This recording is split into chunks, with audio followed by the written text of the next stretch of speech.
جب وہ حیات سے ہو ان کی ضروریات کو پوری کرتے ہیں. اور ہمارے ماں باپ ہم سے کچھ نہیں مانگتے, ہمارے ماں باپ کو ہماری محبت کے بھوکے. اور قسم خدا کی میں کل کشن سے متصل ایک گاؤں ہے جس کو ٹیوسا بولا جاتا ہے, مولانا ابو ظفر کا بہت اچھا بناد چلتا ہے, فاطمہ الزہرا حضرت بھی موجود تھے. میں نے وہاں ایک جملہ کہا تھا, اور وہ جملہ کیا تھا, میں نے وہاں حضرت کی موجودگی میں کہا تھا, آج ہمارے معاشرے کی حالت یہ ہو چکی ہے کہ لوگ کیجے اور بس 20ویں کے نام پر کروڑوں خرچ کر دیں گے, لاکھوں کر دیں گے, لیکن اپنے باپ, جب باپ بیمار رہے نا, باپ کو 10 روپے کی دوائی لا کر دینے کو تیار ہیں. اس لیے اللہ کے بندو, یہ خرافات, یہ ساری چیزیں بعد میں کرنا, لیکن پہلے اپنے برے ماں باپ کی خدمت کر لینا. اللہ ارشاد فرماتا ہے, لقد کان لکم فی رسول اللہ اسوۃ حسنہ, اے لوگوں تمہارے لیے رسول پاک کی زندگی سب سے بہترین زندگی. ہم رسول پاک کی تعلیمات پہ عمل کریں, رسول پاک علیہ الصلوۃ والتسلیم کی زندگی کا مطالعہ کریں. اور یاد رکھو, میلاد میں جب کل صبح جلوس محمدی نکلے نا, ہم اور آپ جلوس محمدی میں شامل ہوتا ہے. مجھے ٹاپک دیا گیا تھا جلوس محمدی اور میلاد, لیکن بات جب آ گئی نا ماؤں کی, پھر میں اس موضوع سے اپنے آپ کو روک نہیں پایا. لیکن جو بھی ہے اپنے نبی کا پیغام ہی ہے, اس لیے لوگ ان پیغامات پر عمل کرو. اچھا, جلوس محمدی میں ہمیں اور آپ کو شریک بھی ہونا ہے. اور یاد رکھیں, جب نماز فجر کے بعد بھور کا وقت ہو نا, صبح صادق کا, ہمیں اس وقت کثرت سے اپنے نبی پر درود پڑھنا ہے. اور پرسوں ہمارے کشن گنج سے متصل ایک گاؤں ہے سال کی ٹینگر ماڑی, ایک اسٹیج میں رہنے والے ایک شخص ہے جس کا نام فیروز انور صاحب ہے, نعت اچھی پڑھتے, آواز اچھی ہوتی.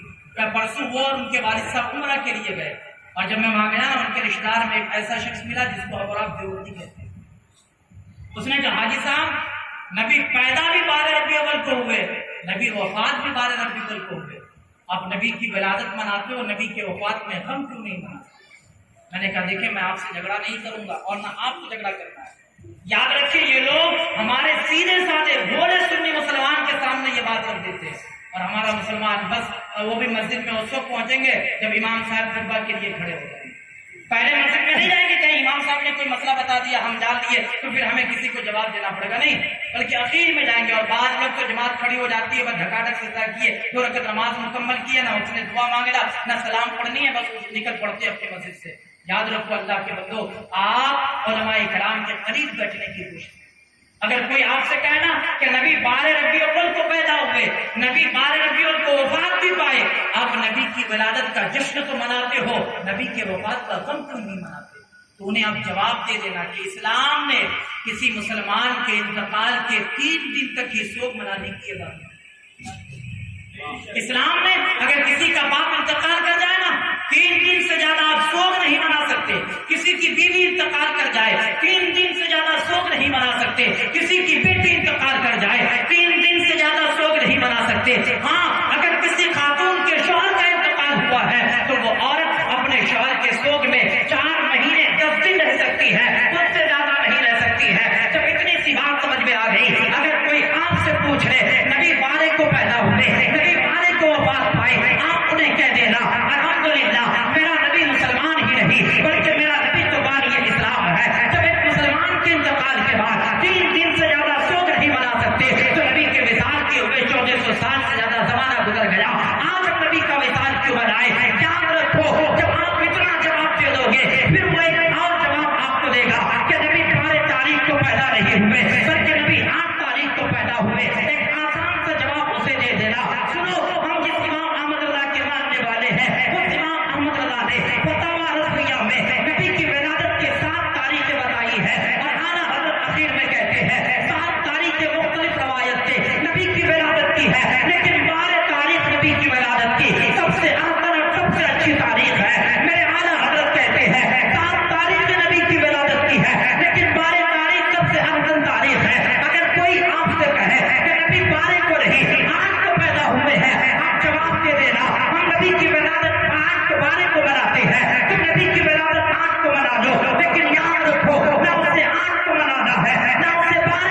محفل میں جاؤ اور بس آخری پیغام دے کر اپنے گفتگو کو ختم کرو، جلوس محمدی میں جائے۔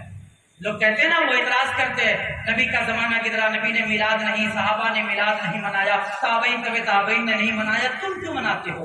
ظالموں ذرا تاریخ کو پڑھ کر دیکھو، نبی کے صحابہ نے بھی میلاد منایا، اور سب سے پہلے تو نبی کے میلاد کو پروردگار عالم نے منایا۔ اور سنیں ایک تاریخی بات بول دوں، جب میرے آقا کی ولادت مکے میں ہوئی نا، صرف میرے آقا کی ماں حضرت آمنہ مسلمان ہے اور میرے آقا کے دادا حضرت عبد المطلب مسلمان ہے، ان دونوں کے علاوہ کوئی مسلمان نہیں۔ ہاں، نبی کا میلاد منایا کس نے؟ چاند تاروں نے منایا، اور نبی کا میلاد فرشتوں کے سردار حضرت جبرائیل نے منایا۔ نبی کی ولادت پر خانہ کعبہ کی چھت پر حضرت جبرائیل نے جھنڈے ٹانگ کر اعلان کر دیا کہ وہ نبی جس کو حضرت آدم سے لے کر عیسیٰ پیغمبر تک، جس کو سارے انبیاء کرام نے جس کی آنے کی خوشخبری دی ہے، اب وہ نبی تشریف لانے والے ہیں، اور نبی کی پیدائش کے ذکر کو ہی میلاد کہا جاتا ہے۔ اور اگر جو بھی ہو، جس صورت میں بھی ہو، جو بھی نبی کا میلاد مناتا ہے، اللہ رب العزت میلاد کے بدلے میں اسے ضرور کچھ نہ کچھ انعام عطا فرما دے گا۔ اس لیے پیارے آقا کے دیوانوں، میں نے ایک شعر پڑھا تھا، عادل بھائی اجازت ہو تو بول دو، بس 2-4 منٹ کی گفتگو ہے، سن لیں، اور اگر آپ نے شعر کا ترجمہ، اس کا مفہوم سن لیا نا، پھر آپ کبھی جلوس محمدی سے اپنے آپ کو روک نہیں پاؤ گے۔ پھر یہ شعرا جو نعت پڑھتے ہیں نا، پھر آپ کبھی نہیں کہو گے کہ یہ شعرا جو ہے گانے کی طرز پہ نعت پڑھتے ہیں اور نبی کی محفل میں گانا گاتے نہیں، بلکہ نبی کی نعت پڑھنا یہ مدینے والے بچیوں کی بھی پیاری سنت ہوا کرتی ہے۔ جہاں حضرت حسان کی سنت ہے، وہاں مدینے کی چھوٹی چھوٹی بچیوں کی سنت ہے۔ بھائی آپ کو معلوم ہے، جب میرے آقا 53 سال عمر ہوئی نا میرے آقا کی، میرے آقا جب مکے سے ہجرت کر کے مدینہ چلے اور مدینے کے لوگوں کو خبر ملی کہ میرے آقا تشریف لانے والے ہیں، تو مدینے کے لوگ اپنے سارے کام کو نپٹا کر، ایک پہاڑی ہے جس کو ودا کی پہاڑی کہا جاتا ہے، اچھا ایک چیز اور بھی سن لے، اس پہاڑی کو ودا کی پہاڑی کیوں کہا جاتا ہے؟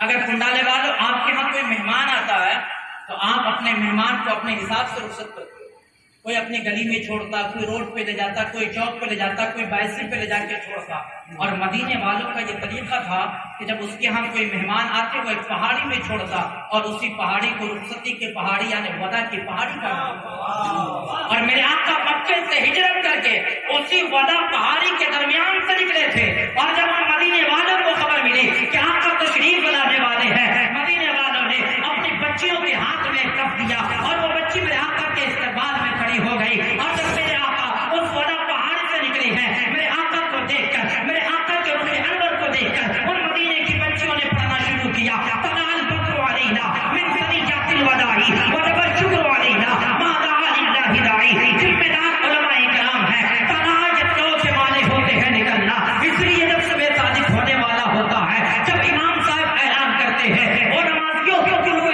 آفتاب ہو گیا، اب فجر کی نماز 20 منٹ تک روک دی جائے، کیا مطلب؟ یعنی سورج نکلنے والا ہے، اور جب میرے آقا اس ودا پہاڑی کے درمیان سے نکلے، میرے آقا کے روح انور کو دیکھ کر، میرے آقا کے حسن و جمال کو دیکھ کر ان بچیوں نے میرے آقا کے چہرے کو چودھری کا چاند کہہ دیا۔ یاد رکھو، عربی میں قمر چاند کو کہا جاتا ہے، لیکن چاند جب 14 تاریخ میں پورے شباب پر ہوتا ہے اب اسے قمر نہیں، اسے بدر کہا جاتا ہے، اس لیے کہ میرے آقا کا چہرہ اتنا منور تھا، اتنا نور والا تھا، ان بچیوں نے میرے آقا کے چہرے کو قمر نہیں بلکہ میرے آقا کے چہرے کو بدر سے تشبیہ دی ہے۔ لیکن پھر کسی ہندوستان کے عاشق نے کہا چاند سے تشبیہ دینا یہ بھی کیا انصاف ہے، چاند میں تو داغ ہے نبی کا چہرہ صاف۔ طلع یقو کے معنی نکلنا اور بدر کے معنی ہوتے ہیں 14ویں کا چاند۔ طلع البدر علینا، ہمارے اوپر 14ویں کا چاند نکلا، اور بچیوں کہاں سے نکلا؟ من ثنیات الوداع، یعنی ودا پہاڑی کے درمیان سے 14ویں کا چاند نکلا۔ وہ بچیا جب 14ویں کا چاند نکل گیا تو اب 14ویں کے چاند کے نکلنے کے بعد کیا کرنا چاہیے؟ وہ بچیا کہتی ہے وجب الشکر علیہ، جب اللہ نے اپنا محبوب بھیج دیا، جب اللہ نے 14ویں کے چاند کو بھیج دیا تو وجب الشکر علینا، اس 14ویں کے چاند کو بھیجنے کی وجہ سے ہمارے اوپر واجب ہے کہ ہم اللہ کا شکر بجا لائیں۔ اور بیٹیا کب تک اللہ کا شکر بجا لانا ہے؟ وہ بیٹیا کہتی ہیں ما دعا للہ داعی، دعا یدوں کے معنی ہوتے ہیں لینا، پکارنا۔ وہ بیٹیا کہتی ہے وہ پوچھنے والوں کہ نبی کی آمد کی وجہ سے کتنے دن تک اللہ کا شکر بجا لانا ہے؟ وہ بیٹیا کہتی ہے ما دعا للہ داعی، اس روئے زمین پر جب تک اللہ کا نام لینے والا موجود ہے اس اللہ